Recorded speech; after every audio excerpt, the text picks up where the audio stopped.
ಎಲ್ರಿಗೂ ನಮಸ್ಕಾರ. ಇವತ್ತಿನ ಜಿರೋದಾ ಮಾರ್ಕೆಟ್ಸ್ನ ದ ಡೈಲಿ ಬ್ರೀಫ್ ಕಾರ್ಯಕ್ರಮಕ್ಕೆ ಸ್ವಾಗತ. ನಾನು ನಿಮ್ಮೊಂದಿಗೆ ಇವತ್ತು 2 ಹೊಸ ವಿಷಯಗಳ ಬಗ್ಗೆ ಚರ್ಚೆ ಮಾಡ್ತೀನಿ. ಮೊದಲನೇದಾಗಿ ಒಂದು ಹೊಸ ವಿಶ್ವ ಕ್ರಮಕ್ಕೆ, ವರ್ಲ್ಡ್ ಆರ್ಡರ್ಗೆ ನಿಮಗೆ ಸ್ವಾಗತ. ಇದರ ಬಗ್ಗೆ ಡಿಸ್ಕಸ್ ಮಾಡೋಣ. ಇದಾದ್ಮೇಲೆ ಭಾರತದಲ್ಲಿ ನ್ಯೂಕ್ಲಿಯರ್ ಶಕ್ತಿಗೆ ಹೊಸ ಶಕ್ತಿ ಬಂದಿದೆಯಂತೆ, ಅಂದ್ರೆ ಮೇಕಿಂಗ್ ನ್ಯೂಕ್ಲಿಯರ್ ಗ್ರೇಟ್ ಅಗೇನ್ ಅಂತ ಹೇಳ್ಬಹುದೇನೋ. ಇದರ ಬಗ್ಗೆನೂ ಕೂಡ ಡಿಸ್ಕಸ್ ಮಾಡೋಣ. ಹಣಕಾಸಿನ ವಿಷಯಗಳು ಹಾಗೂ ಫೈನಾನ್ಷಿಯಲ್ ಮಾರ್ಕೆಟ್ಸ್ ಅಲ್ಲಿ ಆಗ್ತಿರೋ ಚೇಂಜಸ್ ಅನ್ನ ನಾವಿಲ್ಲಿ ಡೀಟೇಲ್ಡ್ ಆಗಿ ಮಾತಾಡ್ತೀವಿ. ಇವತ್ತು 4th ಏಪ್ರಿಲ್ ಫ್ರೈಡೆ. ನಾನು ನಿಮ್ಮ ನಿರೂಪಕಿ ಚಂದನಾ ಗೌಡ. ಹೌದು, ಅಂದಹಾಗೆ ಡೊನಾಲ್ಡ್ ಟ್ರಂಪ್ ಇದಾರಲ್ಲ, ಅವರು ಗ್ಲೋಬಲ್ ಎಕನಾಮಿ ಮೇಲೆ ಒಂಥರ ಬಾಂಬ್ ಹಾಕ್ದಾಗೆ ಮಾಡಿದ್ದಾರೆ. ನಾವು ಇದಕ್ಕಾಗಿನೇ ಸ್ವಲ್ಪ ಸಮಯದಿಂದ ಕಾಯ್ತಾ ಇದ್ವಿ. ಕೆಲವು ದಿನಗಳ ಹಿಂದೆ ನಾವು ಇಲ್ಲೇ ಮಾತಾಡಿದ್ವಿ ಅಲ್ವಾ, ಅಂದ್ರೆ ಟ್ರಂಪ್ ಅವರ ಹೊಸ ಟ್ಯಾರಿಫ್ಸ್ ಹೇಗಿರುತ್ತೆ ಅಂತ ನಮ್ಗೆ ಸ್ವಲ್ಪನೂ ಕೂಡ ಐಡಿಯಾ ಇರ್ಲಿಲ್ಲ ಅಂತ. ಆದ್ರೆ ಈಗ ಸ್ವಲ್ಪ ಮಟ್ಟಿಗೆ ಗೊತ್ತಾಗಿದೆ ನೋಡಿ. ಅಂಡ್ ನಾವು ಅಂದ್ಕೊಂಡಿದ್ದಕ್ಕಿಂತ ಇದು ತುಂಬಾ ಕೆಟ್ಟದಾಗಿದೆ. ಮೊದಲನೇದಾಗಿ ಈ ಶನಿವಾರದಿಂದ ಶುರುವಾಗಿ ಯುನೈಟೆಡ್ ಸ್ಟೇಟ್ಸ್ ಒಳಗೆ ಬರುವ ಪ್ರತಿಯೊಂದು ವಸ್ತುವಿನ ಮೇಲೆ 10% ಟ್ಯಾರಿಫ್ ಬೀಳತ್ತೆ. ಟ್ಯಾರಿಫ್ ಅಂತಂದ್ರೆ ಸುಂಕ, ಒಂದು ತರದ ಟ್ಯಾಕ್ಸ್ ಅಂತ ಅನ್ಕೊಳ್ಳಿ. ಆಮೇಲೆ ಮುಂದಿನ ಬುಧವಾರದಿಂದ 57 ದೇಶಗಳ ಮೇಲೆ ಹೆಚ್ಚುವರಿ ಅಂದ್ರೆ ಎಕ್ಸ್ಟ್ರಾ ಟ್ಯಾರಿಫ್ಸ್ ಅನ್ನ ಹಾಕ್ತಾ ಇದ್ದಾರೆ. ಭಾರತ ಕೂಡ ಅದರಲ್ಲಿ ಒಂದು. ನಮ್ಮ ಮೇಲೆ ನಿರ್ದಿಷ್ಟವಾಗಿ ಅಂದ್ರೆ ಭಾರತಕ್ಕೆ ಅಂತಾನೆ 27% ಕಂಟ್ರಿ ಸ್ಪೆಸಿಫಿಕ್ ಟ್ಯಾರಿಫ್ಸ್ ಅನ್ನ ಹಾಕ್ತಿದ್ದಾರೆ. ಇದು ಖಚಿತವಾಗಿ ಯಾರಿಗೂ ಕೂಡ ಗೊತ್ತಾಗ್ತಿಲ್ಲ. ಆದ್ರೆ ನಮ್ಗೆ ತಿಳಿದು ಬಂದಿರೋ ಹಾಗೆ ಈ ಹೆಚ್ಚುವರಿ ಟ್ಯಾರಿಫ್ಸ್ ಇದೆಯಲ್ಲ, ಇದು ಮೊದಲೇ ಹೇಳ್ದ ಹಾಗೆ ಆ ಫ್ಲಾಟ್ 10% ಟ್ಯಾರಿಫ್ಸ್ ಇದೆ ಅಂತ. ಅದ್ರ ಮೇಲೇನೂ ಕೂಡ ಬರೋದು ಅಂತ ಕಾಣಿಸ್ತಿದೆ ನೋಡಿ. ಸ್ವಲ್ಪ ಸಮಾಧಾನದ ವಿಷಯ ಏನಾದ್ರೂ ಇದ್ರೆ ಅದು ಇದೆ ನೋಡಿ. ಅವರು ಈಗಾಗ್ಲೇ ಕೆಲವು ವಸ್ತುಗಳ ಮೇಲೆ ಟ್ಯಾರಿಫ್ಸ್ ಅನ್ನ ಹಾಕಿದ್ರಲ್ವಾ, ಅವುಗಳಲ್ಲಿ ಕೆಲವೊಂದಕ್ಕೆ ಈ ಹೊಸ ಆರ್ಡರ್ ಇಂದ ವಿನಾಯಿತಿ ಇದೆ, ಅಂದ್ರೆ ಎಕ್ಸೆಂಪ್ಟ್ ಮಾಡಿದ್ದಾರೆ. ಅಂದ್ರೆ ಅವುಗಳ ಮೇಲೆ ಈ ಹೊಸ ಟ್ಯಾರಿಫ್ಸ್ ಅನ್ವಯ ಆಗಲ್ಲ ಅಂತ. ಹಾಗಾಗಿ ಸ್ಟೀಲ್ ಆಗಿರ್ಬೋದು, ಅಲ್ಯೂಮಿನಿಯಂ ಮತ್ತೆ ಫಾರ್ಮಾಸ್ಯೂಟಿಕಲ್ಸ್ ಇತ್ಯಾದಿಗಳ ಮೇಲೆ ನಾವು ನೋಡಿದಾಗ ಇರುವಂತಹ ಟ್ಯಾರಿಫ್ಸ್ ಜಾಸ್ತಿ ಆಗಲ್ಲ ಅಂತ. ಆದ್ರೆ ಇದು ಎಲ್ಲಾ ವಸ್ತುಗಳಿಗೂ ನಿಜ ಆಗಲ್ಲ. ಸಾಮಾನ್ಯವಾಗಿ ಹೇಳೋದಾದ್ರೆ ಹಳೆಯ ಅಮೆರಿಕನ್ ಟ್ಯಾರಿಫ್ಸ್ ಎಲ್ಲಾ ಕಡೆನೂ ಕೂಡ ಹಾಗೆ ಇರುತ್ತೆ. ಅದ್ರ ಮೇಲೆ ಇವರು ಹೊಸದಾಗಿ ಇದನ್ನ ಸೇರಿಸಿದ್ದಾರೆ ಅಷ್ಟೇ. ಬೇಸಿಕಲಿ ಮುಂದಿನ ವಾರದ ಮಧ್ಯದಲ್ಲಿ ನಾವು ನೋಡಿದಾಗ ನಮ್ಮ ಎಕ್ಸ್ಪೋರ್ಟ್ಸ್ ಇದೆಯಲ್ಲ, ಅಂದ್ರೆ ನಾವು ಅಮೆರಿಕಾಗೆ ಕಳಿಸುವಂತಹ ವಸ್ತುಗಳು, ಅವು ಅಮೆರಿಕನ್ ಕನ್ಸ್ಯೂಮರ್ಸ್ಗೆ ಅಂದ್ರೆ ಅಲ್ಲಿನ ಗ್ರಾಹಕರಿಗೆ ಇವತ್ತಿಗಿಂತ ಸುಮಾರು 37% ಹೆಚ್ಚು ದುಬಾರಿ ಆಗ್ಬೋದು. ಇದು ಪ್ರಪಂಚದಾದ್ಯಂತ ಬೇರೆ ದೇಶಗಳ ಎಕ್ಸ್ಪೋರ್ಟ್ಸ್ಗೂ ಸಹ ಅನ್ವಯಿಸುತ್ತೆ. ಚೈನಾದ ವಸ್ತುಗಳು 44% ಹೆಚ್ಚು ದುಬಾರಿ ಆಗತ್ತೆ. ಮತ್ತೆ ವಿಯಟ್ನಾಂನ ವಸ್ತುಗಳನ್ನು ನಾವು ನೋಡಿದಾಗ 56% ಹೆಚ್ಚು ಕಾಸ್ಟ್ಲಿ ಆಗತ್ತೆ. ನೋಡಿ, ಇದನ್ನ ಒಂದು ಸಾಮಾನ್ಯ ಘಟನೆ ಅಂತ ದಯವಿಟ್ಟು ತಳ್ಳಿ ಹಾಕ್ಬೇಡಿ, ಅಥವಾ ಈ ಎಕ್ಸ್ಪೋರ್ಟ್ಸ್ ಎಲ್ಲ ಬೇರೆ ಯಾವ್ದು ದೇಶಕ್ಕೋ ಹೋಗುತ್ತೆ ಅಂತಾನೂ ಕೂಡ ಅನ್ಕೋಬೇಡಿ. ಯಾಕೆ ಅಂತಂದ್ರೆ ಯುನೈಟೆಡ್ ಸ್ಟೇಟ್ಸ್ ಪ್ರಪಂಚದಲ್ಲಿ ಅತಿ ಹೆಚ್ಚು ಸರಕುಗಳನ್ನ ಇಂಪೋರ್ಟ್ ಮಾಡ್ಕೊಳ್ಳೋ ದೇಶ ಅಲ್ವಾ. ಇಂಪೋರ್ಟ್ ಅಂತ ಅಂದ್ರೆ ಬೇರೆ ದೇಶಗಳಿಂದ ವಸ್ತುಗಳನ್ನ ನಮ್ ದೇಶಕ್ಕೆ ತರಿಸ್ಕೊಳ್ಳೋದು ಅಂತ. 2024ರಲ್ಲಿ ಅವರ ಒಟ್ಟು ಇಂಪೋರ್ಟ್ಸ್ ಅನ್ನ ನಾವು ನೋಡಿದಾಗ $3.3 ಟ್ರಿಲಿಯನ್ ಆಗಿತ್ತು. ನಿಮ್ಗೆ ಗೊತ್ತಿರ್ಲಿಕ್ಕಿಲ್ಲ, ಇದು ಸರಿಸುಮಾರು ನಮ್ಮ ಭಾರತದ ಸಂಪೂರ್ಣ ಎಕನಾಮಿಯ ಗಾತ್ರ.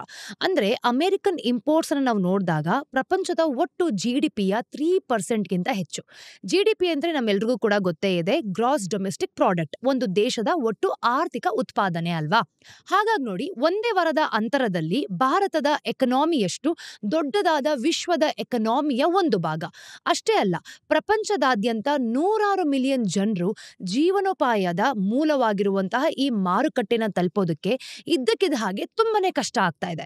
ಇದು ಕೇವಲ ಬೆಳವಣಿಗೆಯಷ್ಟು ಎಕ್ಸ್ಪೋರ್ಟರ್ಸ್ಗೆ ಬಿಸ್ನೆಸ್ ಲೆಕ್ಕಾಚಾರವನ್ನ ಬದಲಾಯಿಸೋದು ಮಾತ್ರ ಅಲ್ಲ, ಮುಂದಿನ ತಿಂಗಳುಗಳಲ್ಲಿ ಇದು ಒಂದಕ್ಕೊಂದು ಸಂಬಂಧ ಇರೋ ಹಾಗೆ ಚೈನ್ ರಿಯಾಕ್ಷನ್ಸ್ ಕೂಡ ಶುರು ಮಾಡಬಹುದು. ಕೊನೆಗೆ ಇದು ಎಲ್ಲದರ ಮೇಲೂ ಕೂಡ ಪರಿಣಾಮ ಬೀರುವಂತಹ ಸಾಧ್ಯತೆ ಖಂಡಿತವಾಗ್ಲೂ ಇದೆ. ಇದ್ರ ಹಿಂದೆ ಎಲ್ಲ ಹೊರಬಂದಾದ್ಮೇಲೆ ಪ್ರಪಂಚ ಹೇಗಿರುತ್ತೆ? ನಿಜ ಹೇಳ್ಬೇಕು ಅಂತಂದ್ರೆ ನಮ್ಗೆ ಗೊತ್ತಿದೆ ಅಂತ ಹೇಳಿದ್ರೆ ಅದು ಸುಳ್ಳಾಗತ್ತೆ ಅಲ್ವಾ. ಯಾಕೆ ಅಂದ್ರೆ ನಮಗೂ ನಿಜವಾಗ್ಲೂ ಅಷ್ಟೊಂದೇನು ಗೊತ್ತಿಲ್ಲ.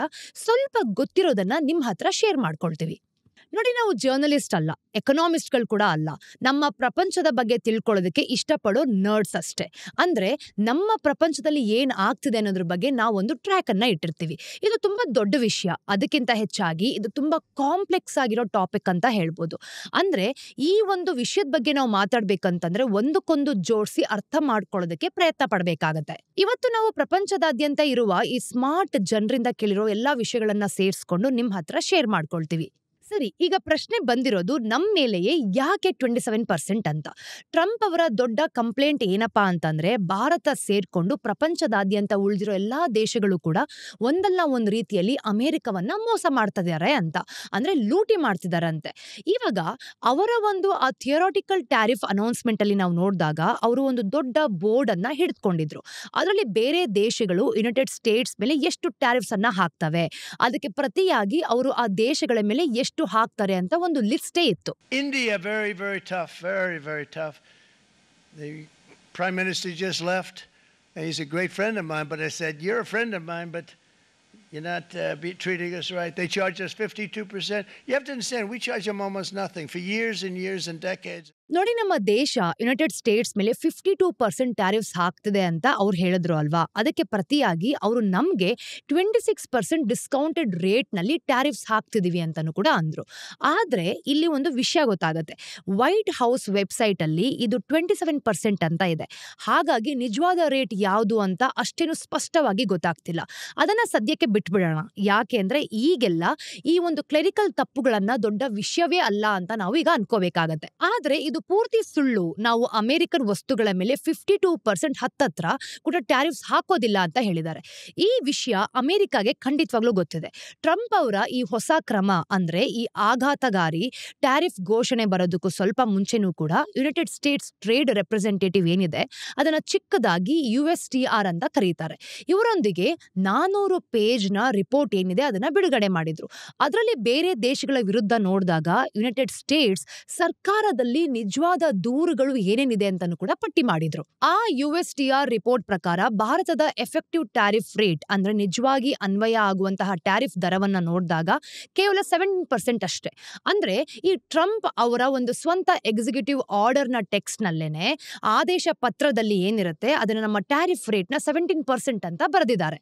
ಈ 52% ಅನ್ನೋ ಒಂದು ಫಿಗರ್ ನ ನೋಡಿದಾಗ ಈ ಸಂಖ್ಯೆ ಎಲ್ಲಿಂದ ಬಂತು? ನೀವು ಟ್ರಂಪ್ ಅವರ ಆ ಬೋರ್ಡ್ ನಲ್ಲಿರೋ ಫೈನ್ ಪ್ರಿಂಟ್ ಅಂದ್ರೆ ಈ ಸಣ್ಣ ಅಕ್ಷರಗಳಲ್ಲಿ ಬರ್ದಿರೋದನ್ನ ಗಮನಿಸಿದ್ರೆ ನಿಮ್ಗೆ ಗೊತ್ತಾಗುತ್ತೆ. ಅವರು ಕರೆನ್ಸಿ ಮ್ಯಾನಿಪುಲೇಷನ್ ಮತ್ತೆ ಟ್ರೇಡ್ ಬ್ಯಾರಿಯರ್ಸ್ ಅನ್ನೋ ವಿಷಯಗಳನ್ನ ಈ ಟ್ಯಾರಿಫ್ ರೇಟ್ ಒಳಗೆ ಸೇರಿಸ್ಬಿಟ್ಟಿದ್ದಾರೆ. ಬೇಸಿಕಲಿ ಕರೆನ್ಸಿ ಮ್ಯಾನಿಪುಲೇಷನ್ ಅಂತಂದ್ರೆ ಒಂದು ದೇಶ ತನ್ನ ಹಣದ ಮೌಲ್ಯವನ್ನ ಅಂದ್ರೆ ಎಕ್ಸ್ಚೇಂಜ್ ರೇಟ್ ಅನ್ನ ಕೃತಕವಾಗಿ ಹೆಚ್ಚು ಕಡಿಮೆ ಮಾಡೋದು. ವ್ಯಾಪಾರದಲ್ಲಿ ಲಾಭ ಪಡೆದುಕೊಳ್ಳೋದಕ್ಕಾಗಿರ್ಬೋದು ಅಥವಾ ಟ್ರೇಡ್ ಬ್ಯಾರಿಯರ್ಸ್ ಅಂದ್ರೆ ವ್ಯಾಪಾರಕ್ಕೆ ಇರೋ ತಾಂತ್ರಿಕ ಅಡೆತಡೆಗಳನ್ನ ಬೇರೆ ಬೇರೆ ನಿಯಮಗಳು ಅಂದ್ರೆ ರೆಗ್ಯುಲೇಷನ್ಸ್ ಅನ್ನ ನೋಡ್ಕೊಳ್ಳೋದು. ಅದರಲ್ಲಿ ಸ್ವಲ್ಪ ನಿಜ ಇದೆ ನೋಡಿ. ಭಾರತದಲ್ಲಿ ಬಿಸ್ನೆಸ್ ಮಾಡೋದಕ್ಕೆ ಇರುವ ರೆಗ್ಯುಲೇಟರಿ ಬ್ಯಾರಿಯರ್ಸ್ ನ ನೋಡಿದಾಗ ನಮ್ಗೆ ಅಡೆತಡೆಗಳು ಯಾವ್ಯಾವ ರೀತಿ ಇರುತ್ತೆ ಅಂತಾನೂ ಕೂಡ ಗೊತ್ತಾಗತ್ತೆ. ಉದಾಹರಣೆಗೆ ನಿನ್ನೆ ತಾನೇ ನಾವು ಮೆಟ್ ಕೋಕ್ ಬಗ್ಗೆ ಅಂದ್ರೆ ಭಾರತದ ಇಂಪೋರ್ಟ್ ಕೋಟಾಸ್ ಬಗ್ಗೆ ಹೇಳಿದ್ವಿ ಅಲ್ವಾ. ಅಂದ್ರೆ ಇಂತಿಷ್ಟೇ ಪ್ರಮಾಣದಲ್ಲಿ ತರಿಸ್ಕೊಳ್ಬೇಕು ಅನ್ನೋ ಒಂದು ಲಿಮಿಟ್ ಕೂಡ ಇರುತ್ತೆ. ಆದ್ರೆ 52% ಯಾವ ಲೆಕ್ಕಾಚಾರದಲ್ಲಿ ಅವರು ಈ ನಂಬರ್ಗೆ ಯಾಕೆ ಬಂದ್ರು? ಲೈಸೆನ್ಸಿಂಗ್ ರಿಕ್ವೈರ್ಮೆಂಟ್ಸ್ ತರ ಅಂದ್ರೆ ಈ ಲೈಸೆನ್ಸ್ ಪಡೆಯೋದಕ್ಕೆ ಇರುವ ನಿಯಮಗಳನ್ನೆಲ್ಲ ಅವರು ಹೇಗೆ ಸಂಖ್ಯೆಗಳಲ್ಲಿ ಈ ತರ ಹಾರ್ಡ್ ನಂಬರ್ಸ್ಗೆ ಇಳಿಸ್ತಾರೆ ನಮಗೂ ಕೂಡ ಗೊತ್ತಿಲ್ಲ. ನಮಗ್ ಗೊತ್ತಿರೋದಿಷ್ಟೇ, ಮುಂದಿನ ಬುಧವಾರದ ಹೊತ್ತಿಗೆ ಅಮೆರಿಕ ನಮ್ಮ ಮೇಲೆ ಹಾಕೋ ಟ್ಯಾರಿಫ್ ದರ ಇದೆಯಲ್ಲ ಅದು ನಾವು ಲೈಸೆನ್ಸ್ ರಾಜ ಕಾಲದಿಂದ ಇಲ್ಲಿಯವರೆಗೂ ಕೂಡ ಹಾಕಿರೋ ಯಾವುದೇ ಟ್ಯಾರಿಫ್ ದರಕ್ಕಿಂತ ತುಂಬಾ ಜಾಸ್ತಿ ಇರುತ್ತೆ. ಅಂದಹಾಗೆ ಈ ಸಮಸ್ಯೆ ಬರೀ ನಮಗ್ ಮಾತ್ರ ಸೀಮಿತವಾಗಿಲ್ಲ, ಬೇರೆಯವ್ರಿಗೂ ಕೂಡ ಇದೇ ತರ ಆಗತ್ತೆ. ನಿಜ ಹೇಳ್ಬೇಕು ಅಂತಂದ್ರೆ ಕೆಲವು ಸ್ಪೆಕ್ಯುಲೇಷನ್ಸ್ ಕೂಡ ನಡೀತಿದೆ. ಏನಂದ್ರೆ ಅವರು ಬೇರೆ ಬೇರೆ ದೇಶಗಳ ಟ್ಯಾರಿಫ್ ರೇಟ್ಸ್ ಎಷ್ಟಿದೆ ಅಂತ ಕಂಡು ಹಿಡಿಯೋದಕ್ಕೆ ಪ್ರಯತ್ನನೇ ಪಟ್ಟಿಲ್ಲ ಅಂತ. ಬದಲಾಗಿ ಅವರು ಸುಮ್ಮನೆ ಏನೋ ಒಂದು ಅಂದಾಜು ಲೆಕ್ಕಾಚಾರದ ಮೇಲೆ ಹಾಕ್ತಿದ್ದಾರೆ.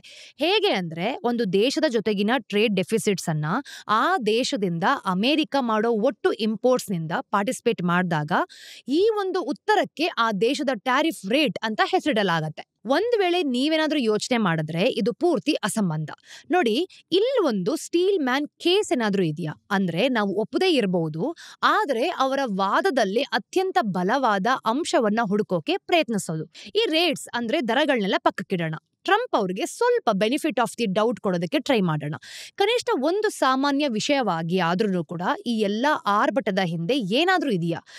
ಸರಿಯಾಗಿ ಯೋಚನೆ ಮಾಡಿದ್ರೆ ಒಂದು ಕಾರಣ ಗೊತ್ತಾಗತ್ತೆ. ಭಾರತ ಸುಮ್ನೆ ಒಂದು ಉತ್ತಮ ಆರ್ಥಿಕ ನೀತಿಯ ಅಂದ್ರೆ ಬಲಿಪಶು ಆಗುವಂತಹ ಚಾನ್ಸಸ್ ಏನಾದ್ರೂ ಇದೆಯಾ? ಹೌದು. ಒಂದ್ ರೀತಿಯಲ್ಲಿ ನೋಡಿದ್ರೆ ಕೆಲವರು ಈ ದೃಷ್ಟಿಕೋನದಲ್ಲಿ ಗಂಭೀರವಾಗಿ ಯೋಚನೆ ಮಾಡ್ತಿದ್ದಾರೆ.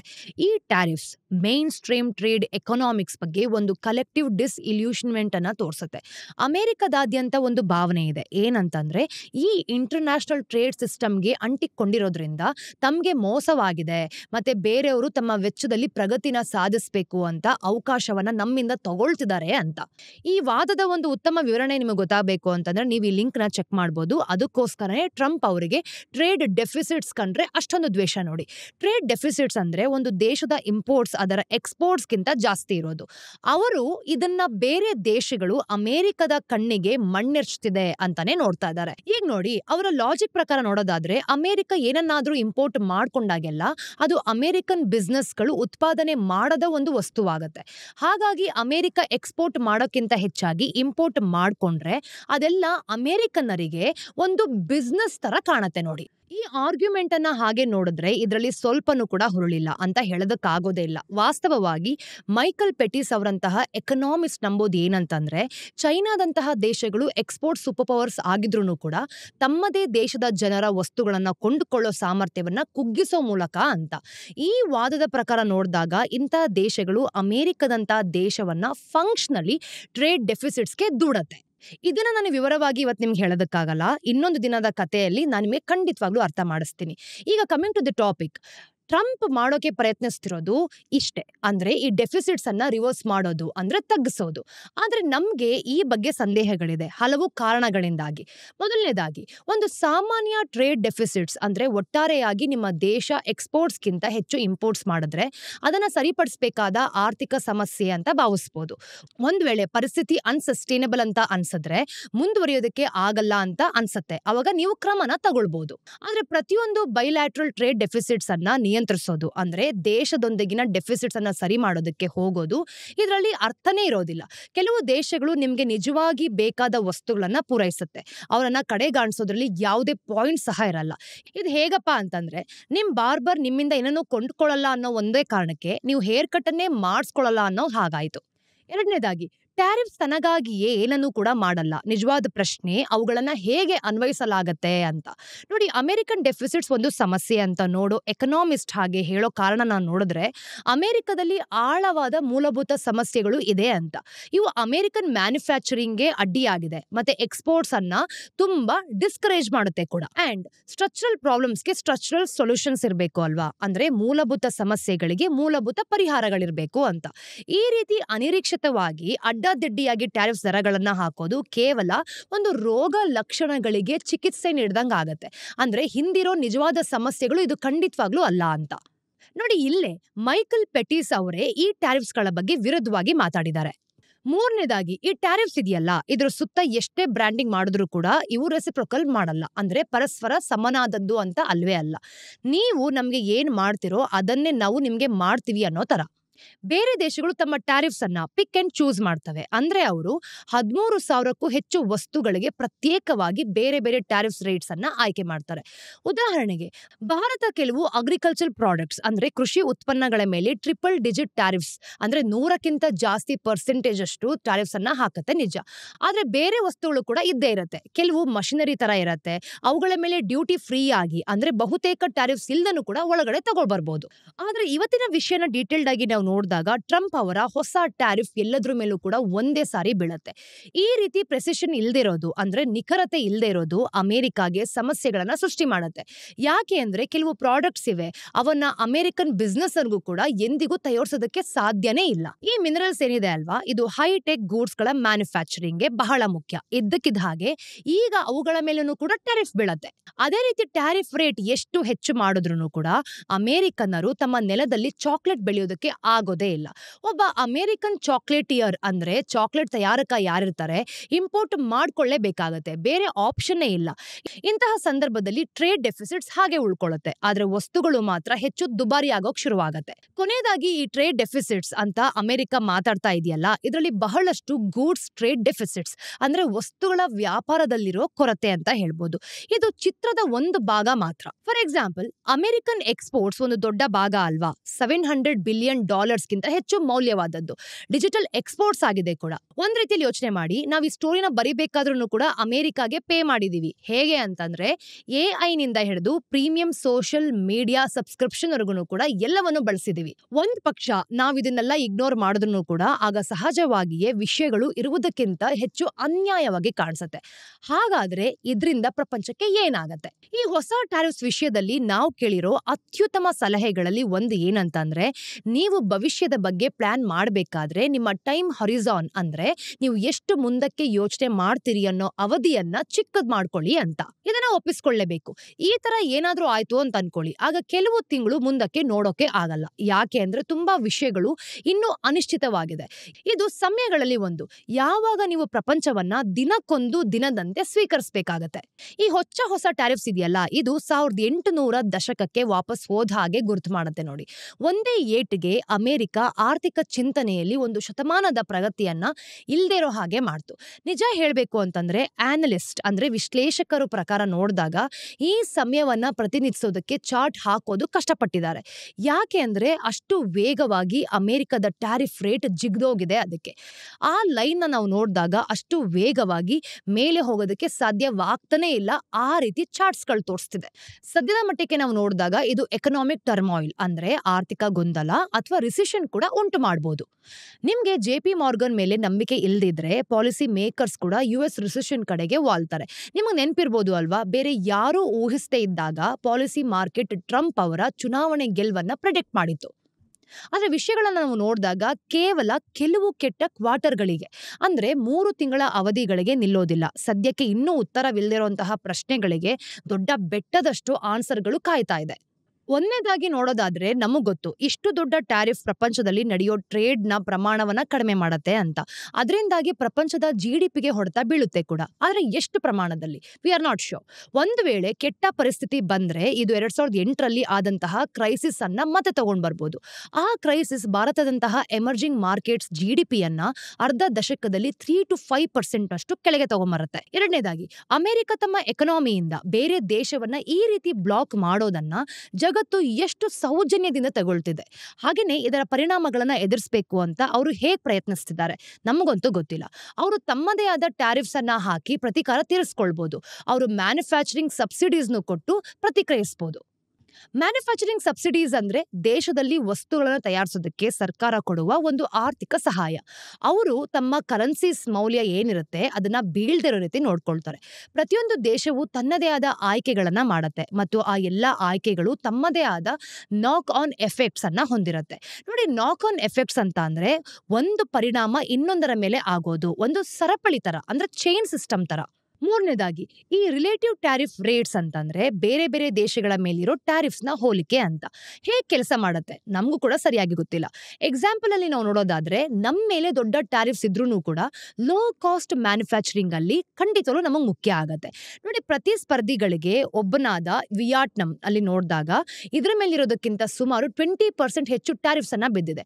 ಇದರರ್ಥ ನಾವು ಈ ಟ್ಯಾರಿಫ್ಸ್ ನಿಂದ ನಿಜವಾಗಿಯೂ ಲಾಭ ಪಡಿತಿದೀವ?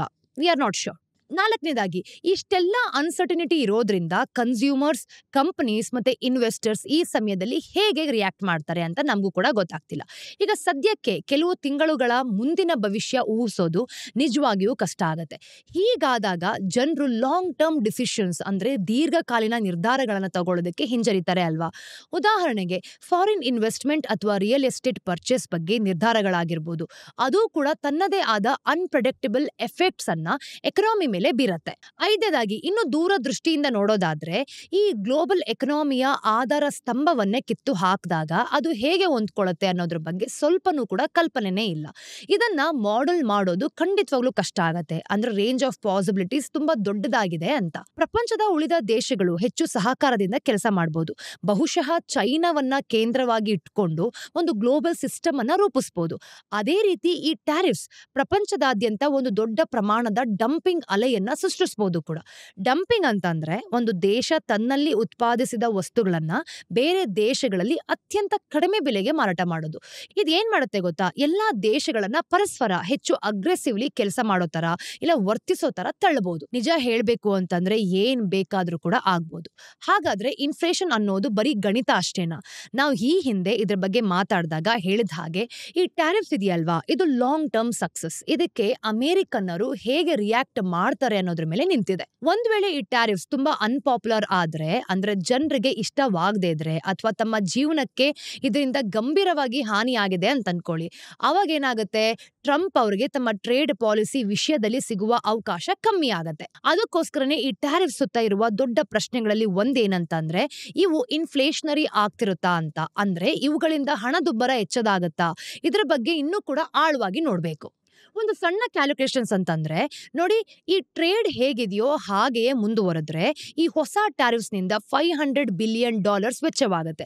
ಈಗ ಯುನೈಟೆಡ್ ಸ್ಟೇಟ್ಸ್ಗೆ ಎಕ್ಸ್ಪೋರ್ಟ್ ಮಾಡುವ ಎಲ್ಲರ ಬಳಿಯೂ ಕೂಡ ತುಂಬಾ ದೊಡ್ಡ ಮಾರ್ಜಿನ್ಸ್ ಅಂದ್ರೆ ಲಾಭಾಂಶ ಇಲ್ದಿದ್ರೆ ಅವ್ರು ತಮ್ಮ ಜೇಬಿಂದ ದುಡ್ಡು ಕೊಡಕ್ಕೆ ಸಾಧ್ಯ ಆಗತ್ತಾ? ಅದಕ್ಕಿಂತ ಮಾರಾಟ ಮಾಡದೇ ಇರೋದು ಹೆಚ್ಚು ಅಲ್ವಾ? ಇದರ ಅರ್ಥ ಏನ್ ಗೊತ್ತಾ, ಅವ್ರು ಎಷ್ಟು ಇನ್ವೆಸ್ಟ್ ಮಾಡಿರ್ತಾರೋ, ಎಷ್ಟು ಎಕ್ಸ್ಪೆನ್ಸಸ್ ಅನ್ನ ತಗೊಂಡಿರ್ತಾರೋ ಅಷ್ಟೂ ಕೂಡ ಗ್ರಾಹಕರ ಮೇಲೆ ಇಂಪ್ಯಾಕ್ಟ್ ಮಾಡತ್ತೆ ಅಂತ. ಹೇಳ್ಬೇಕು ಅಂತಂದ್ರೆ ನಾವು ಇಷ್ಟು ದೊಡ್ಡ ಟ್ಯಾರಿಫ್ ಹೈಕ್ಸ್ ನ ಅಂದ್ರೆ ಸುಂಕಗಳ ಏರಿಕೆಯನ್ನ ಹಿಂದೆಂದೂ ಕೂಡ ನೋಡೇ ಇಲ್ಲ. ಅದಕ್ಕಾಗಿ ಇದನ್ನ ಯಾವುದಕ್ಕೂ ಕೂಡ ಹೋಲ್ಸೋಕೆ ಆಗ್ತಾನೆ ಇಲ್ಲ ನೋಡಿ. ಆದ್ರೆ ರಿಸರ್ಚ್ ಹೇಳೋ ಪ್ರಕಾರ ನೋವಿನ ಕಡೆಗೆ ಬೆರಳನ್ನ ತೋರಿಸ್ತಿದೆ. ಯಾವುದೇ ಕಂಪನಿ ಒಬ್ಬೊಬ್ಬರೇ ಬೆಲೆ ಏರ್ಸೋದಕ್ಕೆ ಇಷ್ಟಪಡಲ್ಲ ಅಲ್ವಾ? ನೋಡಿ, ಈ ನೀತಿಗಳಾಗಿರ್ಬೋದು ನಿರ್ದಿಷ್ಟ ಕಂಪನಿಗಳ ಮೇಲೆ ಪರಿಣಾಮ ಬೀರ್ದಾಗ ಕಂಪನಿಗಳು ಕೆಲವೊಮ್ಮೆ ನಷ್ಟವನ್ನ ಸಹಿಸ್ಕೊಳ್ಳುತ್ತೆ. ಆದ್ರೆ ಈ ತರ ದೊಡ್ಡ ಸಿಸ್ಟಮ್ ವೈಡ್ ಶಾಕ್ಸ್ ಆದ್ರೆ ಕಂಪನಿಗಳ ಮೇಲೆ ಬೀರುವಂತಹ ಆಘಾತಗಳು ಯಾವ ರೀತಿ ಇರುತ್ತೆ ಅಂತ ನೀವೇ ಯೋಚನೆ ಮಾಡಿ. ಎಕನಾಮಿ ವೈಡ್ ಇಶ್ಯೂಸ್ ಅಂದ್ರೆ ಆರ್ಥಿಕತೆಯ ಮೇಲಾಗುವ ಸಮಸ್ಯೆಗಳು ಇಂಡಿವಿಜುವಲ್ ಕಂಪನೀಸ್ ಅಂದ್ರೆ ಒಂದೊಂದು ಕಂಪನಿ ಎದುರಿಸುವ ಸಮಸ್ಯೆಗಳಿಗಿಂತ ಹೆಚ್ಚು ಇನ್ಫ್ಲೇಷನ್ ಅನ್ನ ಉಂಟು ಮಾಡುತ್ತೆ. ಕೋವಿಡ್-19 ಪ್ಯಾಂಡಮಿಕ್ ಕೊನೆಯ ಹಂತದಲ್ಲಿ ನಾವು ನೋಡಿದಾಗ ಅನ್ಕಂಟ್ರೋಲಬಲ್ ಇನ್ಫ್ಲೇಷನ್ ಬಂದಿದ್ದು ನಿಮ್ಗೆ ನೆನಪಿದೆ ಅಲ್ವಾ? ನಾವು ಏನ್ ಹೇಳ್ತಿದೀವಿ ಅಂತಾನು ಕೂಡ ಇದೆಲ್ಲ ನೋಡಿದ್ರೆ ನಿಮ್ಗೆ ಅರ್ಥ ಆಗತ್ತೆ. ಖಂಡಿತವಾಗ್ಲೂ ಇದರರ್ಥ ಈ ಟ್ಯಾರಿಫ್ಸ್ ನ ಪೂರ್ತಿ ಹೊರೆ ಅಮೆರಿಕನ್ ಕಸ್ಟಮರ್ಸ್ ಮೇಲೆ ಬೀಳತ್ತೆ ಅಂತಲ್ಲ.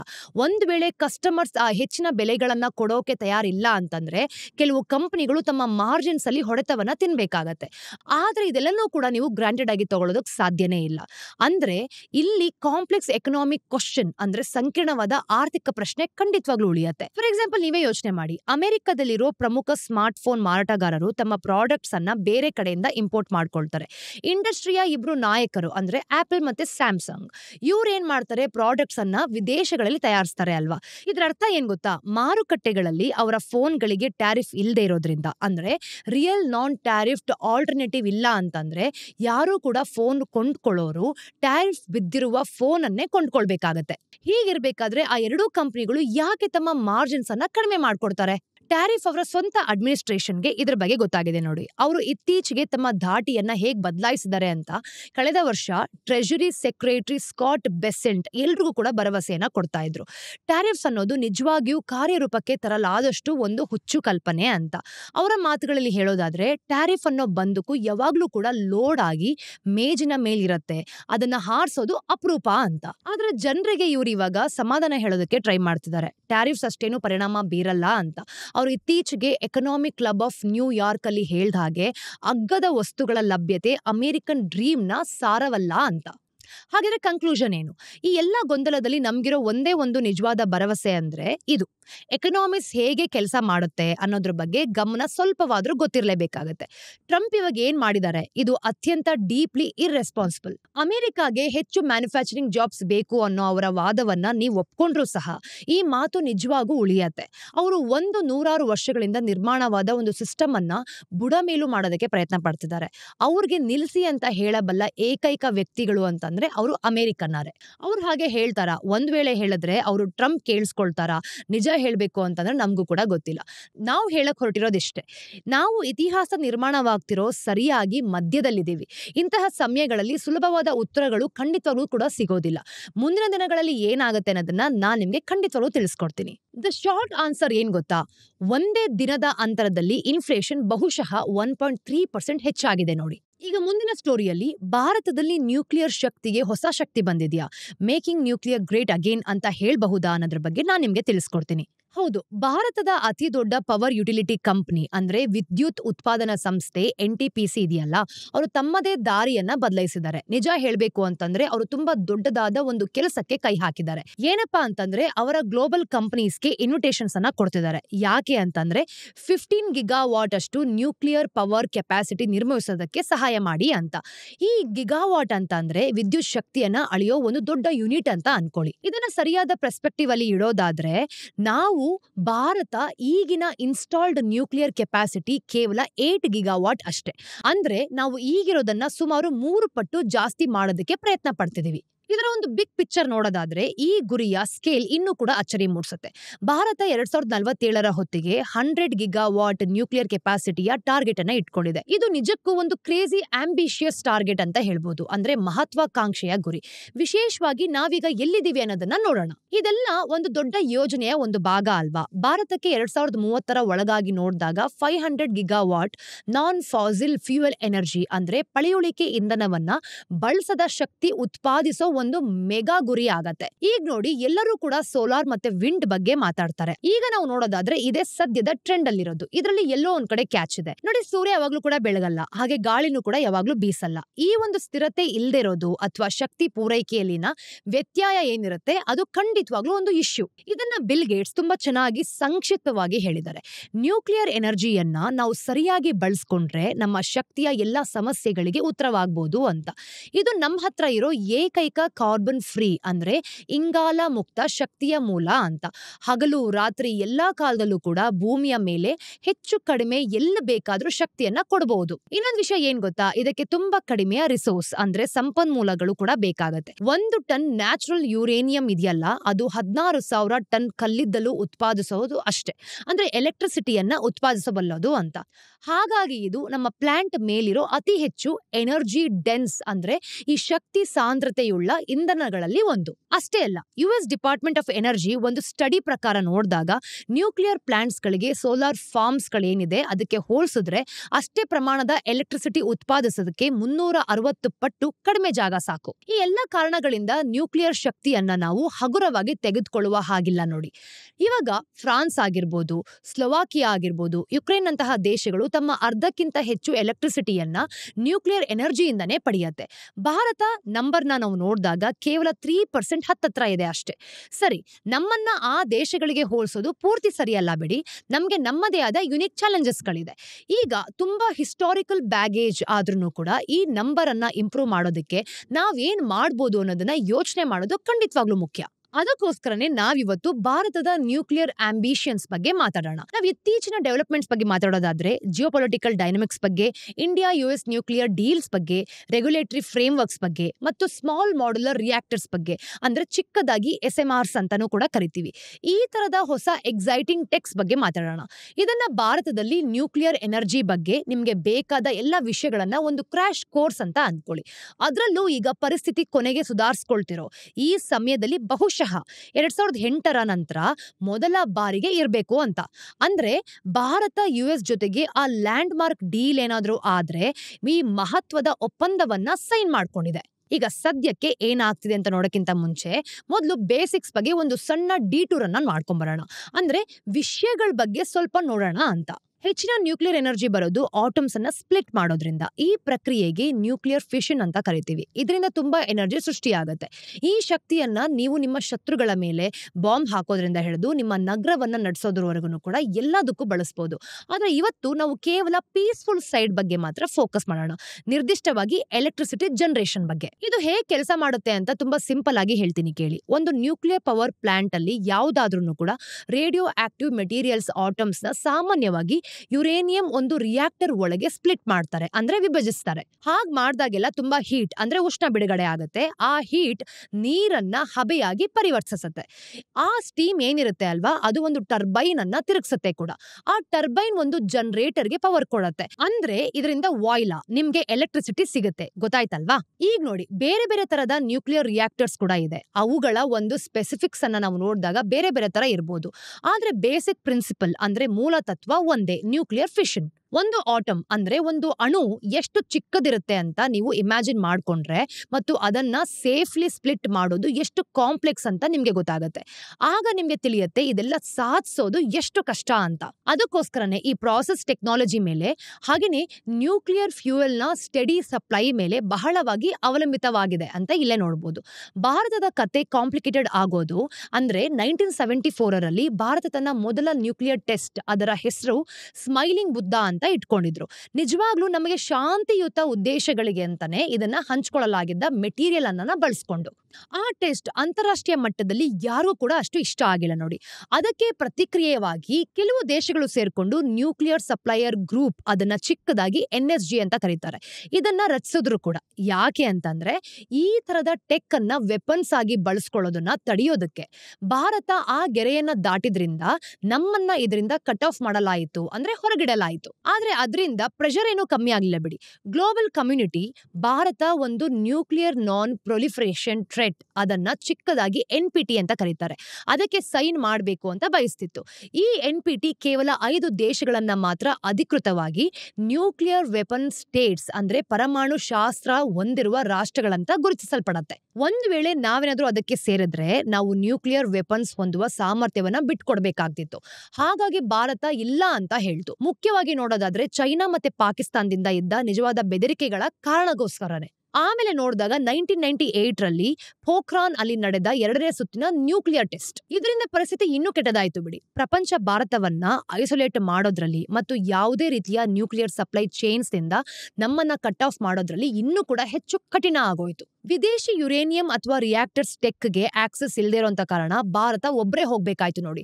ಸಮಸ್ಯೆ ಏನ್ ಗೊತ್ತಾ, ಭಾರತದಲ್ಲಿ ನಿಮ್ಗೆ ಸಿಗುವ ಯುರೇನಿಯಂ ಇದೆಯಲ್ಲ, ಅದು ಕ್ವಾಲಿಟಿಯಲ್ಲೂ ಅಂದ್ರೆ ಡೆನ್ಸಿಟಿಯಲ್ಲೂ ಕಡಿಮೆ ಇದೆ. ಇದರ ಅರ್ಥ ಏನು ಅಂತಂದ್ರೆ ನಾವು ಅದರಿಂದ ಅಷ್ಟೊಂದು ಎನರ್ಜಿಯನ್ನ ಮಾತ್ರ ಎಕ್ಸ್ಟ್ರಾಕ್ಟ್ ಮಾಡೋದಕ್ಕೆ ಆಗ್ತಾ ಇತ್ತು. ಇದರಿಂದಾಗಿ ನಮ್ಮ ರಿಯಾಕ್ಟರ್ಸ್ ತುಂಬಾ ಕಡಿಮೆ ಕೆಪಾಸಿಟಿಯಲ್ಲಿ ಕೆಲಸ ಮಾಡ್ತಿದ್ವು ಕೂಡ. ಇದನ್ನ ತಾಂತ್ರಿಕವಾಗಿ ನಾವು ನೋಡಿದಾಗ ಪೂರ್ ಪ್ಲಾಂಟ್ ಲೋಡ್ ಫ್ಯಾಕ್ಟರ್ ಅಥವಾ PLF ಅಂತ ಕರೀತಾರೆ. PLF ಅಂತ ಅಂದ್ರೆ ಒಂದು ಪವರ್ ಪ್ಲಾಂಟ್ ತನ್ನ ಪೂರ್ತಿ ಸಾಮರ್ಥ್ಯದಲ್ಲಿ ಎಷ್ಟು ಕೆಲಸ ಮಾಡುತ್ತೆ ಅನ್ನೋದರ ಒಂದು ಮೆಜರ್ಮೆಂಟ್. ನಮ್ಮ PLF ಇಂಧನದ ತೀವ್ರ ಕೊರತೆಯಿಂದಾಗಿ 40% ಅಷ್ಟೇ ಇತ್ತು. ಅಂದ್ರೆ ನಮ್ಮ ಪ್ಲಾಂಟ್ಸ್ ನಮ್ಮ ನಿಜವಾದ ಸಾಮರ್ಥ್ಯದ 40% ಅಷ್ಟೇ ಕೆಲಸ ಮಾಡ್ತಿದ್ವು. ಅಷ್ಟೇ ಅಲ್ಲ, ಇದನ್ನ ಇಂಪ್ರೂವ್ ಮಾಡೋದಕ್ಕೆ ನಮ್ಗೆ ಸಾಧ್ಯನೇ ಆಗ್ತಿರ್ಲಿಲ್ಲ. ಇದೆಲ್ಲ ಅತ್ಯಂತ ಟೆಕ್ ಹೆವಿ, ತುಂಬಾ ತಾಂತ್ರಿಕವಾದ ವಿಷಯ. ಹಾಗೇನೆ ಈ ಪ್ರೋಗ್ರಾಮ್ ಅನ್ನ ಮುಂದುವರಿಸಬೇಕು, ನಮ್ಗೆ ಹೆಚ್ಚು ಗ್ಲೋಬಲ್ ಸಪೋರ್ಟ್ ಅಂದ್ರೆ ಅಂತಾರಾಷ್ಟ್ರೀಯ ಬೆಂಬಲ ಕೂಡ ಸಿಗ್ತಾ ಇರ್ಲಿಲ್ಲ. ಇದೆಲ್ಲ ನಾವು ನೋಡಿದಾಗ ಒಂದನ್ನೇ ಆಯ್ಕೆ ಮಾಡ್ಬೇಕಾಗಿತ್ತು. ನಾವು ನ್ಯೂಕ್ಲಿಯರ್ ಪವರ್ ಹೊಂದಿರುವ ದೇಶ ಆಗ್ಬೇಕಾ ಅಥವಾ ನ್ಯೂಕ್ಲಿಯರ್ ಪವರ್ ಅನ್ನ ವಿದ್ಯುತ್ ಬಳಸಬೇಕಾ ಅನ್ನೋದ್ರ ಮಧ್ಯೆ ಇರಬೇಕು. ನೋಡಿ, ನಮ್ಮ ಆಯ್ಕೆವನ್ನ ನಾವೇ ಮಾಡ್ಕೊಂಡಿದೀವಿ. 2008ರಲ್ಲಿ ನಾವು ನೋಡಿದಾಗ ಒಂದು ಸಣ್ಣ ಆಶಾಕಿರಣ ಬಂತು, ಅಂದ್ರೆ ಆ ray of hope. India US nuclear deal ಅಥವಾ ಅದನ್ನ 123 ಅಗ್ರಿಮೆಂಟ್ ಅಂತಾನು ಕೂಡ ಕರೀತಾರೆ. ಇದು ದೊಡ್ಡ ಗೆಲುವಾಗಿತ್ತು ನೋಡಿ. ಭಾರತ ಇನ್ನು NPTಗೆ ಸೈನ್ ಮಾಡಿರ್ಲಿಲ್ಲ. US ನಮ್ಗೆ ಸಿವಿಲಿಯೇಷನ್ ಬಳಕೆಗೆ ಅಂದ್ರೆ ಶಾಂತಿಯುತ ಉದ್ದೇಶಗಳಿಗೆ ನ್ಯೂಕ್ಲಿಯರ್ ಟೆಕ್ನಾಲಜಿ ಮತ್ತೆ ಫ್ಯೂಯಲ್ ಪಡೆಯೋದಕ್ಕೆ ಆಕ್ಸೆಸ್ ಕೊಡೋದಕ್ಕೂ ಸಹ ಒಪ್ಕೊಂಡ್ರು. ಇದರರ್ಥ ನಾವೀಗ ಯುರೇನಿಯಂ ಅನ್ನ ಇಂಪೋರ್ಟ್ ಮಾಡ್ಕೊಳ್ಬಹುದಾಗಿತ್ತು. ನಾವು ಕಜಾಕಸ್ತಾನ್, ರಷ್ಯಾ ಮತ್ತೆ ಕೆನಡಾದಿಂದ ಅದನ್ನ ಇಂಪೋರ್ಟ್ ಮಾಡ್ಕೊಳ್ಳೋದಕ್ಕೂ ಕೂಡ ಶುರು ಮಾಡಿದ್ವಿ. ಈ ಡೀಲ್ ನಮ್ಮ ರಿಯಾಕ್ಟರ್ ಪರ್ಫಾರ್ಮೆನ್ಸ್ ಅನ್ನ ಹೆಚ್ಚೋದಕ್ಕೆ ಸಹಾಯ ಮಾಡ್ತು. ನಮ್ಮ PLF ಇದ್ದಕ್ಕಿದ್ದ ಹಾಗೆ 90%ಗೆ ಕೂಡ ಏರಿಕೆಯಾಯಿತು. ಇನ್ನೊಂದು ಕಡೆ ಕ್ಯಾಚ್ ಬಂತು ನೋಡಿ, ನಾವು ಫ್ಯೂಯಲ್ ತರಿಸ್ಕೊಳ್ಬಹುದಾಗಿತ್ತು ಕೂಡ. ಆದ್ರೆ 2010ರಲ್ಲಿ ಪರಿಸ್ಥಿತಿ ಮತ್ತೆ ಹದಗೆಡೋಕೆ ಶುರುವಾಯಿತು. ನಮ್ಮ ನ್ಯೂಕ್ಲಿಯರ್ ಪ್ರೋಗ್ರಾಮ್ಸ್ ನಿಧಾನ ಆಗೋಕ್ ಶುರುವಾಯಿತು. ಹಾಗೇನೆ ಮತ್ತೊಂದ್ ಕಡೆ ನಾವು ನೋಡಿದಾಗ ಫಾರಿನ್ ಪಾರ್ಟ್ನರ್ಸ್ ಜೊತೆಗೆ ಹೊಸ ನ್ಯೂಕ್ಲಿಯರ್ ಪ್ಲಾಂಟ್ ಸ್ಥಾಪಿಸೋದಕ್ಕೂ ಕೂಡ ಕಷ್ಟಪಡಬೇಕಾಯ್ತು. ಇದೆಲ್ಲದಕ್ಕೂ ಅಡ್ಡಿ ಏನ್ ಗೊತ್ತಾ, ನಮ್ಮ civil liability for nuclear damage act ನಲ್ಲಿ ಒಂದು ಹೊಸ ಮತ್ತೆ ವೆರಿ ಕಾಂಟ್ರವರ್ಷಿಯಲ್ ಕ್ಲಾಸ್ ಬಂದಿದ್ದು. ಈ ಹೊಸ ಕ್ಲಾಸ್ ಅಂದ್ರೆ ಹೊಸ ನಿಯಮ ಏನ್ ಹೇಳ್ತಿತ್ತು ಅಂತಂದ್ರೆ, ಒಂದು ವೇಳೆ ಪ್ಲಾಂಟ್ ನಲ್ಲಿ ಏನಾದ್ರೂ ತೊಂದರೆ ಆದ್ರೆ ಅದಕ್ಕೆ ಸಪ್ಲೈಯರ್ ಕೂಡ ಕೇವಲ ಆಪರೇಟರ್ಸ್ ಮಾತ್ರ ಅಲ್ಲ, ಹೊಣೆಗಾರರಾಗಬಾರ್ದು ಅಂತ. ಈಗ ಗ್ಲೋಬಲಿ ನೋಡೋದಾದ್ರೆ ಇದು ಹೀಗೆ ಕೆಲಸ ಮಾಡಲ್ಲ. ಸಪ್ಲೈಯರ್ ಸಾಮಾನ್ಯವಾಗಿ ಎಕ್ವಿಪ್ಮೆಂಟ್ ಡೆಲಿವರ್ ಮಾಡಾದ್ಮೇಲೆ ತಮ್ಮ ಪಾಡಿಗೆ ತಾವು ಹೋಗ್ತಾರೆ. ಆದ್ರೆ ಈ ಕಾನೂನಿಂದಾಗಿ ಅವರು ಯಾವಾಗ್ಲೂ ಕೂಡ ಲೀಗಲ್ ಆಕ್ಷನ್ಸ್ ಬಗ್ಗೆ ಚಿಂತೆ ಮಾಡಲೇಬೇಕಾಗತ್ತೆ. ಒಂದು ಸೇಲ್ ಮಾಡಿ ವರ್ಷಗಳಾದ್ಮೇಲೂ ಕೂಡ ಏನಾದ್ರೂ ತೊಂದರೆ ಆದ್ರೆ ಅಂತ. ಈ ಕಾನೂನು ಎಲ್ಲವನ್ನು ಕೂಡ ಹೆದರ್ಸ್ಬಿಡ್ತು. ವೆಸ್ಟಿಂಗ್ ಹೌಸ್ ಮತ್ತೆ GE ಅಂತಹ ದೊಡ್ಡ ಅಮೆರಿಕನ್ ಕಂಪನಿಗಳು ಸೇರಿದಂತೆ ಫಾರಿನ್ ಕಂಪನೀಸ್ ಭಾರತದಲ್ಲಿ ಬಂದು ಕೆಲಸ ಶುರು ಮಾಡೋ ರಿಸ್ಕ್ ತಗೊಳ್ಳೋದಕ್ಕೆ ಇಷ್ಟಪಡ್ತಿರ್ಲಿಲ್ಲ. ನಾವು ಇದ್ರ ಬಗ್ಗೆ ದ ಡೈಲಿ ಬ್ರೀಫ್ ಅಲ್ಲಿ ಬರ್ದಿದೀವಿ ಕೂಡ. ಭಾರತದ ಈ ಲಯಬಿಲಿಟಿ ಕಾನೂನು US ಕಡೆಯಿಂದ ಗ್ರೀನ್ ಲೈಟ್ ಸಿಕ್ಕಿದ್ರೂ ಸಹ ಯಾವುದೇ ಫಾರಿನ್ ಪ್ಲೇಯರ್ ಭಾರತದ ನ್ಯೂಕ್ಲಿಯರ್ ಎನರ್ಜಿ ಸ್ಪೇಸ್ಗೆ ಬರೋದಕ್ಕೆ ತಯಾರಿಲ್ಲ ಅನ್ನೋದನ್ನ ಖಚಿತಪಡಿಸಿತ್ತು. ಹಾಗಾಗಿ ನಾವು 2008ರಲ್ಲೇ 123 ಡೀಲ್ ಅನ್ನ ಸೈನ್ ಮಾಡಿದ್ರೂ ಸಹ ವಿಷಯಗಳು ಮುಂದೆ ಸಾಗಲಿಲ್ಲ. ನಮ್ಗೆ ಯುರೇನಿಯಂ ಸಿಗೋ ಆಕ್ಸೆಸ್ ಬಂತು ಹೌದು, ಆದ್ರೆ ಕೆಲವು ಡಿಪ್ಲೊಮ್ಯಾಟಿಕ್ ಬ್ರೋನಿ ಪಾಯಿಂಟ್ಸ್ ಕೂಡ ಸಿಕ್ತು. ಅಂದ್ರೆ ರಾಜತಾಂತ್ರಿಕ ಮಟ್ಟದಲ್ಲಿ ಸ್ವಲ್ಪ ಒಳ್ಳೆ ಹೆಸರು ಬಂತು. ಆದ್ರೆ ನಿಜವಾದ ವಿಷಯಗಳು ಇದನ್ನ ನಾವು ನೋಡಿದಾಗ ಫಾರಿನ್ ಪ್ಲೇಯರ್ಸ್ ಅನ್ನ ಇನ್ವಾಲ್ವ್ ಮಾಡ್ಕೊಳ್ಬಹುದು, ಒಂದು ಗೋಡೆಗೆ ಹೊಡೆದ ಹಾಗೆ ನಿಂತು ಹೋಯ್ತು. ಹಾಗಾದ್ರೆ ಭಾರತದಲ್ಲಿ ನ್ಯೂಕ್ಲಿಯರ್ ಪವರ್ಗೆ 2025 ಯಾಕಷ್ಟು ವಿಶೇಷ? ಇದೆಲ್ಲ ನಮ್ಮನ್ನ ಇವತ್ತಿನ ಪರಿಸ್ಥಿತಿಗೆ ಬಂದು ನಿಲ್ಸತ್ತೆ. ಅಂದ್ರೆ ವರ್ಷಗಳ ನ್ಯೂಕ್ಲಿಯರ್ ಸ್ಟಾಗ್ನೆಂಟೇಷನ್ ನಂತರ ವಿಷಯಗಳು ಕೊನೆಗೂ ಮತ್ತು ಚಲಿಸ್ತಿರೋ ಹಾಗೆ ಕಾಣಿಸ್ತಿದೆ. ಮೊದಲನೇದಾಗಿ ಸರ್ಕಾರ ಸಪ್ಲೈಯರ್ ಲಯಾಬಿಲಿಟಿ ವಿಷಯದಲ್ಲಿ ತನ್ನ ನಿಲುವನ್ನ ಪುನರ್ ಪರಿಶೀಲಿಸಬೇಕು ಅಂತ ಸಿದ್ಧ ಮಾಡ್ಕೊಂಡಿದೆ. ಅಂದ್ರೆ 2025ರ ಯೂನಿಯನ್ ಬಜೆಟ್ ಅಲ್ಲಿ ನಾವು ನೋಡಿದಾಗ ಫೈನಾನ್ಸ್ ಮಿನಿಸ್ಟರ್ ನಿರ್ಮಲಾ ಸೀತಾರಾಮನ್ ಅವರು ಅವರ ಸರ್ಕಾರ ಕಾನೂನನ್ನ ತಿದ್ದುಪಡಿ ಮಾಡಬೇಕು ಅಂತನೂ ಕೂಡ ಯೋಜಿಸಿಕೊಂಡಿದ್ರು. ಹಾಗೇನೆ ಆಟೋಮಿಕ್ ಎನರ್ಜಿ ಆಕ್ಟ್ ಮತ್ತೆ ಲಯಬಿಲಿಟಿ ಕಾನೂನಿನಲ್ಲಿ ನೋಡಿದಾಗ ಬದಲಾವಣೆಗಳನ್ನ ಪರಿಶೀಲಿಸಬೇಕು ಅಂತ ಕಮಿಟಿನೂ ಕೂಡ ರಚಿಸಲಾಗಿತ್ತು. ಇದರಲ್ಲಿ ಬೇರೆ ಬೇರೆ ಸರ್ಕಾರಿ ಇಲಾಖೆಗಳು, ಸಚಿವಾಲಯಗಳು ಮತ್ತೆ ಥಿಂಕ್ ಟ್ಯಾಂಕ್ಸ್ ನ ಕೂಡ ಸದಸ್ಯರಿದ್ದಾರೆ. ನೋಡಿ, ಥಿಂಕ್ ಟ್ಯಾಂಕ್ ನ ಸಲಹೆ ಕೊಡುವ ಸಂಸ್ಥೆಗಳು ಇದಕ್ಕೆ ಯಾವುದೇ ಟೈಮ್ ನಿಲ್ದಿದ್ರು ಕೂಡ ಉದ್ದೇಶ ಸ್ಪಷ್ಟವಾಗಿ ಮಾಡ್ಕೊಂಡಿದ್ದಾರೆ. ಅಂದ್ರೆ ಲಯಬಿಲಿಟಿ ನಿಯಮಗಳನ್ನ ಸಡಿಲಗೊಳಿಸ್ಬಿಟ್ಟು ಫಾರಿನ್ ಸಪ್ಲೈಯರ್ಸ್ ಅನ್ನ ಇನ್ವೈಟ್ ಮಾಡೋದು. ಇಷ್ಟು ಮಾತ್ರ ಅಲ್ಲ, ಸರ್ಕಾರ ನ್ಯೂಕ್ಲಿಯರ್ ಎನರ್ಜಿಗೆ 20,000 ಕೋಟಿ ಕಮಿಟ್ಮೆಂಟ್ ಕೂಡ ಘೋಷಿಸಿದೆ. ವಿಶೇಷವಾಗಿ ಸ್ಮಾಲ್ ಮಾಡ್ಯುಲರ್ ರಿಯಾಕ್ಟರ್ಸ್ SMRಸ್ಗೂ ಕೂಡ ಒತ್ತು ನೀಡಿದೆ. 2033ರ ಹೊತ್ತಿಗೆ 5 SMRಗಳು ಒಂದು ಡಿಪ್ಲಾಯ್ ಮಾಡುವ ಮೂಲಕ ಯೋಜನೆಯನ್ನು ಕೂಡ ಇಟ್ಕೊಂಡಿದ್ದಾರೆ. ಇದರಲ್ಲಿ ಹೋಮ್ ಗ್ರೌಂಡ್ ವರ್ಷನ್ ಅಂದ್ರೆ ನಮ್ಮ ದೇಶದಲ್ಲೇ ತಯಾರಿಸಿದ ಭಾರತ್ SMR ಕೂಡ ಸೇರ್ಕೊಂಡಿದೆ. ನೋಡಿ, SMRಸ್ಗಳು ಸಾಮಾನ್ಯವಾಗಿ ದೊಡ್ಡ ಗಾತ್ರದ ರಿಯಾಕ್ಟರ್ಸ್ ನಿಂದ 2 ವಿಷಯಗಳನ್ನ ಬೇರೆ ಮಾಡುತ್ತೆ. ಒಂದು, ಅವು ಚಿಕ್ಕವು. ಸಾಂಪ್ರದಾಯಿಕ ರಿಯಾಕ್ಟರ್ಸ್ಗೆ ಹೋಲಿಸಿದ್ರೆ SMR ಕಡಿಮೆ ಕೆಪಾಸಿಟಿ ಹೊಂದಿರುತ್ತೆ, ಸಾಮಾನ್ಯವಾಗಿ 300 ಮೆಗಾವಾಟ್ ಗಿಂತ ಕಡಿಮೆ. ಎರಡನೇದು, ಅವು ಮಾಡ್ಯುಲರ್. ಅವುಗಳನ್ನ ಫ್ಯಾಕ್ಟರಿಯಲ್ಲಿ ಜೋಡಿಸಿದ್ರೆ ಈ ಫ್ಯಾಕ್ಟರಿ ಅಸೆಂಬಲ್ಡ್ ಅಂದ್ರೆ ಸೈಟ್ಗೆ ಸಾಗಿಸಲಾಗುತ್ತೆ. ಇದರಿಂದ ಅವುಗಳನ್ನ ಇನ್ಸ್ಟಾಲ್ ಮಾಡೋದು ಬೇಗ ಮತ್ತೆ ತುಂಬಾ ಕಡಿಮೆ ಆಗತ್ತೆ. ನೋಡಿ, SMRs ಡಿಸೈನ್ ನಲ್ಲಿ ಹೆಚ್ಚು ಸುರಕ್ಷಿತವಾಗಿರುತ್ತೆ. ಅವುಗಳನ್ನ ಸುಲಭವಾಗಿ ಸ್ಕೇಲ್ ಅಪ್ ಮಾಡ್ಕೊಳ್ಬಹುದು. ರಿಮೋಟ್ ಲೊಕೇಶನ್ಸ್ಗೆ ಅಥವಾ ದೂರದ ಪ್ರದೇಶಗಳಿಗೆ ಸಪ್ಲಿಮೆಂಟ್ ಮಾಡೋದಕ್ಕೆ ಪರ್ಫೆಕ್ಟ್ ಆಗಿದೆ. ಹಳೆಯ ದೊಡ್ಡ ಗಾತ್ರದ ರಿಯಾಕ್ಟರ್ಸ್ ಗಳಿಗಿಂತ ಭಿನ್ನವಾಗಿದೆ ಅಂತಾನೆ ಹೇಳ್ಬೋದು. SMRs ಪ್ಯಾಸಿವ್ ಸೇಫ್ಟಿ ಫೀಚರ್ಸ್ ಅನ್ನು ಹೊಂದಿದೆ ಮತ್ತೆ ಕಡಿಮೆ ಜಾಗ ಬೇಕು ಅಂದ್ರೆ, ಹಾಗಾಗಿ ಇದನ್ನ ಮ್ಯಾನೇಜ್ ಮಾಡೋದು ಸಹ ತುಂಬಾ ಸುಲಭ ಆಗತ್ತೆ. SMRs ವಿಷಯದಲ್ಲಿ ಸರ್ಕಾರ ಅಖಾಡ ಕಿಳ್ದ ನಂತರ ಭಾರತ ಯುನೈಟೆಡ್ ಸ್ಟೇಟ್ಸ್ ಅನ್ನ ತನ್ನ ಕಡೆಗೆ ಸೆಳೆದುಕೊಂಡಿತು. ಇತ್ತೀಚಿನ ಒಂದು ಬ್ರೇಕ್ ಥ್ರೂ ಅಲ್ಲಿ ನಾವು ನೋಡೋದಾದ್ರೆ, ಮಹತ್ವದ ಬೆಳವಣಿಗೆಯಲ್ಲಿ US department of energy Holtec international ಅನ್ನೋ ಕಂಪನಿಗೆ SMR ಟೆಕ್ ಅನ್ನ 3 ಭಾರತೀಯ ಪ್ರೈವೇಟ್ ಆಗಿ ಕೊಡಲಾಗ್ತಿದೆ. ಕಂಪನಿಗಳ ಜೊತೆ ಹಂಚ್ಕೊಳ್ಳೋದಕ್ಕೆ ಅನುಮತಿ ಕೊಟ್ಟಿದೆ. ನೋಡಿ, ಹಾಲ್ಟೆಕ್ ಏಷ್ಯಾ, L&T ಮತ್ತೆ ಟಾಟಾ ಕನ್ಸಲ್ಟಿಂಗ್ ಇಂಜಿನಿಯರ್ಸ್, ಇದು ಒಂದು ದೊಡ್ಡ ವಿಷಯ ಅಲ್ವಾ? ಯಾಕೆ ಅಂದ್ರೆ ದೇಶಗಳು ನ್ಯೂಕ್ಲಿಯರ್ ಟೆಕ್ನಾಲಜಿಯನ್ನ ತುಂಬಾ ರಹಸ್ಯವಾಗಿ ಕಾಪಾಡ್ಕೊಳ್ಳುತ್ತೆ. ಇದನ್ನ ಹಂಚ್ಕೊಳ್ಳುವ ಮೂಲಕ ಅಮೆರಿಕ ಬಹಳಷ್ಟು ಗುಡ್ ವಿಲ್ ಅನ್ನು ಕೂಡ ತೋರಿಸಿದೆ. ಲಿಮಿಟ್ಸ್ ಕೂಡ ಇದೆ.